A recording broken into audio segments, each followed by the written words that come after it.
Okay, guys.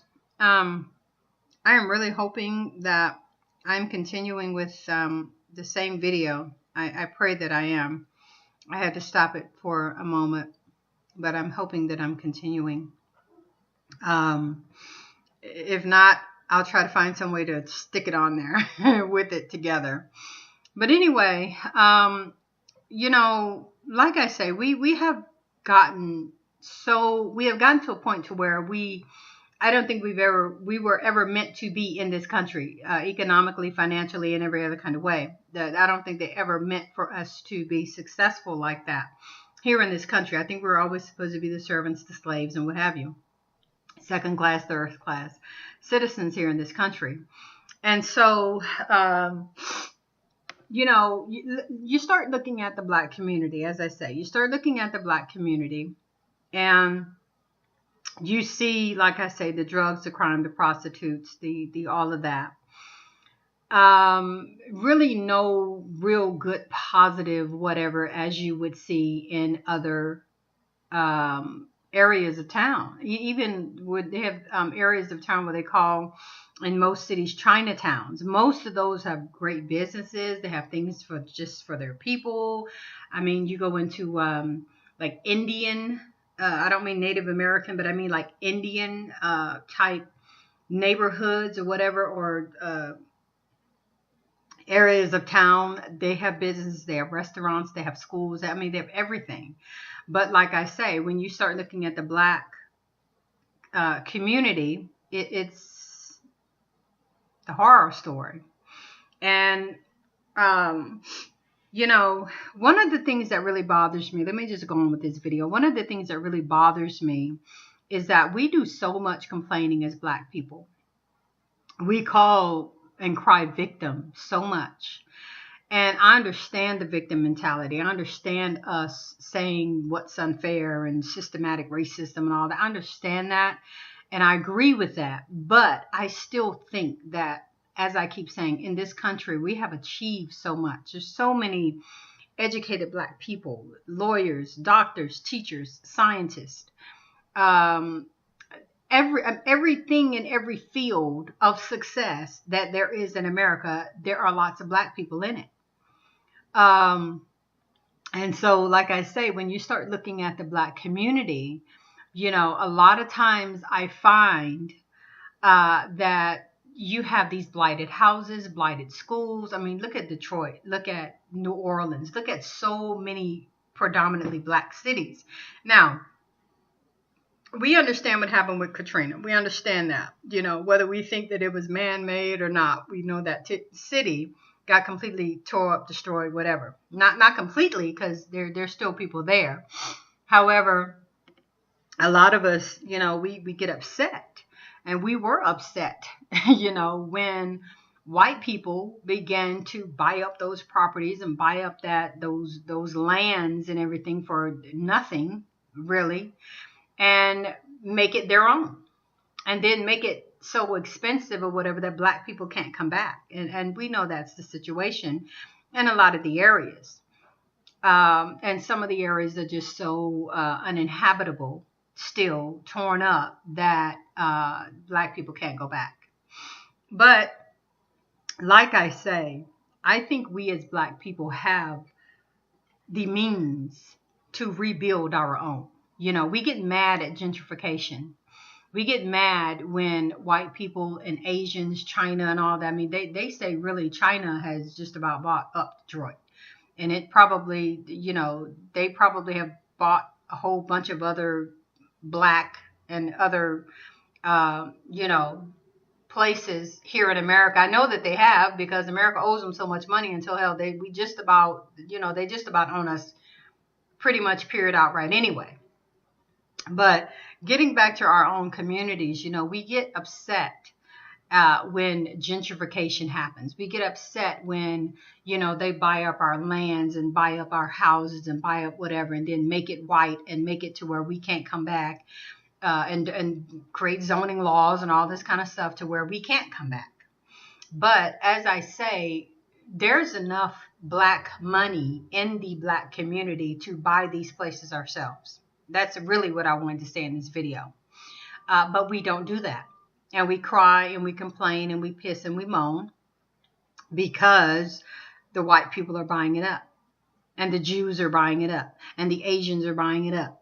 But we don't go back and get it. You know what I'm saying? It's like all Detroit is here. New Orleans is still here. You know, other black, predominantly black, historically black communities are here, and black, successful black business owners, successful black people with a lot of money could buy up this stuff. I mean, I have seen properties in Detroit that they're selling for little as $1, $5, you know.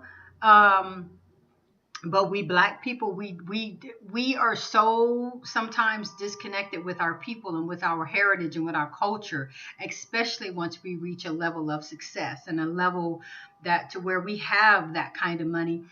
We leave our black communities and we don't want to go back, and we go to the white communities where everything's already established and done, and you got your rec center and your good schools and your nice homes and everything, and we don't want to go back and invest in our own, but yet we will get angry and mad when white people gentrify. That is, I mean, you have to decide what you want to do, because when you just look at it as business, heck yeah, no one else is here. Yeah, it's torn up or whatever, but I got the money to create. I can, you got white people who can build whole blocks, rebuild the school, rebuild the restaurants, rebuild the homes, the houses, the all of that for a little of no money, because they're cheap.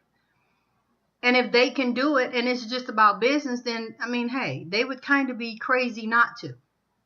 And we really can't get mad at it, because like I say, we put ourselves in positions to where we don't do it, but we want to cry when they do it.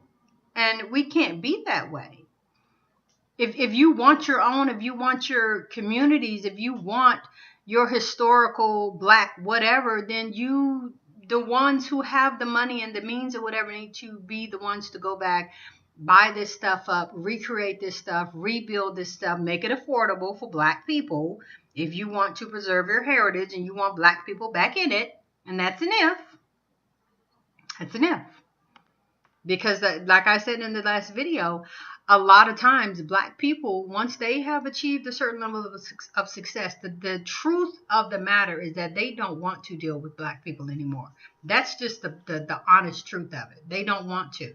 So they move out of the black community on purpose. And I mean, there are black people that we know, probably even in our families, that get to a certain level of success or whatever, and they don't come back ever. Now you can go to them. You can go to their nice house. You can, go have, Thanksgiving and Christmas and whatever else at their nice house. They're just not going to come back to the ghetto. I have a family member. Who, their family, their particular side of the family or whatever, was at a level of success to where it was better than, the rest of us. And so they never came back. If they came back, they stayed in the car, or they just came to get something and they were gone. They were out of there. But coming into the house and sitting and socializing, fellowship, no, wasn't going to do it. And like I say, we know we have that. Once they get out of the ghetto and once they leave and everything, they're just not coming back, And I've had people ask me, oh, well, what's wrong with that? And well, who wants to go back to the ghetto? And I get that. But like I say, if we want pride and culture and heritage and all that, let's try to rebuild our own. Let's try to promote our own. We can't have our cake and eat it too. You know what I'm saying? Just like we can't leave and go away from our communities and never come back, and then don't expect other people, vultures or whatever, to take advantage of what we left behind. How long do you want it to just sit there and rot? If this land is still pretty good land and they're selling houses and houses and houses for practically nothing. I mean, people could rebuild that stuff and renovate that stuff, and they can make money. I mean, it's business. America, America is a business. You know that America is a business. And so, like I say, we can't cry and bitch and moan when we don't take advantage of our own opportunities. It's there for us. No one's stopping us. You have too many Black successful business people and people with money who can go back and do those things, but most of them choose not to. Most of them choose to just move out into other areas or wherever where things are already established and where they want to be. Now, once again, I'm not saying that it just doesn't happen. I mean, I know that, there are some who are making great strides in doing things for the Black community. Matter of fact, from what I heard, because, being Rastafari, I hear, a little bit of things in the Rasta community sometimes. But I hear that there is a really big and great presence of Rastas in New Orleans who went to New Orleans and are beginning to open up businesses and beginning to buy up stuff and things like that. And they have their own community there in New Orleans, and I pray it spreads. I pray that it spreads. You know what I'm saying? Because they have taken advantage of a situation. They've taken advantage to go back and rebuild and establish. You know what I'm saying? So I think it's great. But I think, like I say, there's so many other historically Black or whatever communities and properties and things that can be established and used for Black people. I mean, like I say, we are the lowest on the totem pole, systematically or whatever. We are the lowest. And we're always talking about Black schools. We don't have this, we don't have that, we don't have any Black whatever business. Whatever. Go to these Black communities, rebuild them up, remake them, and put Black people back in it and build some Black schools. Build some Black schools. Build some build some nice, decent houses for Black people, Black single moms, Black families, or whatever. Everything Black and every person that is Black is not going to tear up your property and, bring drugs to it. Now, it's like we have that mentality. There are a lot of good Black people who would keep your property.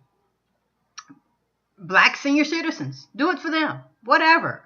But we need to just do it. This is a part of establishing our own. Do it for Black senior citizens who are losing their houses or whatever. Go back and, make these properties and everything affordable for them then. If you don't want Ghetto Gwen and, Lil Ray Ray or whatever in your property, well, don't have them in your property. Scream. Whatever. But there are some good, hardworking Black people who are looking for good housing and who will keep your property and mow your lawns. And because they want to live nice and decent. It's not always a Ghetto Gwen and Lil Pookie, Lil Ray Ray mentality. It's not always that. It's not always that. You know what I'm saying? But we, like I say again, we are so negative toward our own people until we don't even try a lot of times. But like I say, but yet we want to look back at what white people are doing and, say, oh, they're taking advantage of us. They're buying up all our stuff. Okay, well, if you would buy it, because see, let me just say this before I cut this video off. We are going to have to unify if we're going to make it as a people, period. We have too many successful Black people who are going to have to deal with the rest of us. You're just going to have to deal with the rest of us if the rest of us are going to come up, because maybe you need to look at the fact that maybe that's why the Creator has given you whatever opportunity to be successful, to make it, to have some money, to rub shoulders with whatever, was to come back and help the rest of us. Because it's just not enough of us who have those opportunities. So you're going to have to start just giving, taking a chance on some of us. And so that we could get up and do it together. Because, like I say, no other race or group of people is so divided and doesn't help the rest of their people like we do. And it's way too many of us for us to keep on doing that. I mean, we have to get better. I know a lot of us have problems and issues and whatever else, but we're going to have to help one another, period. We don't help. We don't help each other, period. We don't help. We don't come back. We don't lend a hand or whatever for the most part. But like I say, you will find, those who are in the powers that be, they will take a chance on their own people. They, you go into these stores and establishments and stuff, and like I was talking about, I was saying something about Burger King and the fast food establishments and all that kind of stuff. When you see one Hispanic, pretty much you're gonna see a whole place of Hispanics. That's just the way it is. They hire their own, period. You really, pretty much the cycle does not break. You don't really find Hispanics that I find. Hispanics working with a bunch of white people and a bunch of black people and whatever. When you see a Hispanic in a place, it's pretty much all of them. They're all same thing with these gas stations and stuff. You don't see a whole bunch of mixed people working in these places. Whoever the owner is, that's the kind of people he's gonna hire, whether it's family or what. But like I say, we are the only ones who will not go back and help our own people. Of course you don't want a criminal. Who wants a criminal? Don't get a criminal. Don't get little Pookie and Ray Ray. Don't get them. Get somebody else who is trying and who wants what you want. And I mean, there's plenty of us out there like that too.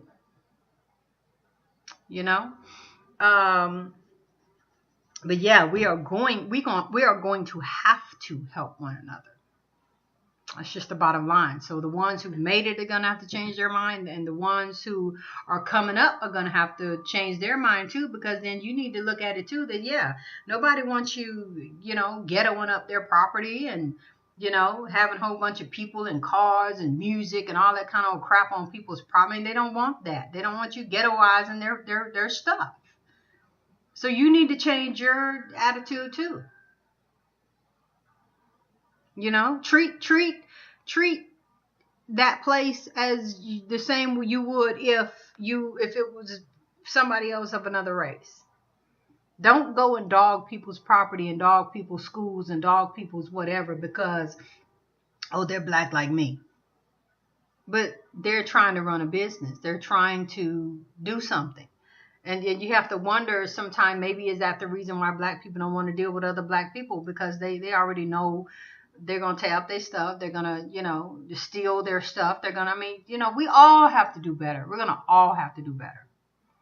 We're going to all have to do better. And like I say, that's not to say that white people don't tear up stuff. That's not to say that, whatever, Hispanic people don't tear up stuff. It's not to say that. I'm just saying we need to help one another. Okay? I'm going to try to attach this part of the video with the other part of the video that I had, because I had a little bit of emergency. I had to cut the video off. I'm going to try to see how I can attach this all together that it'll run smooth.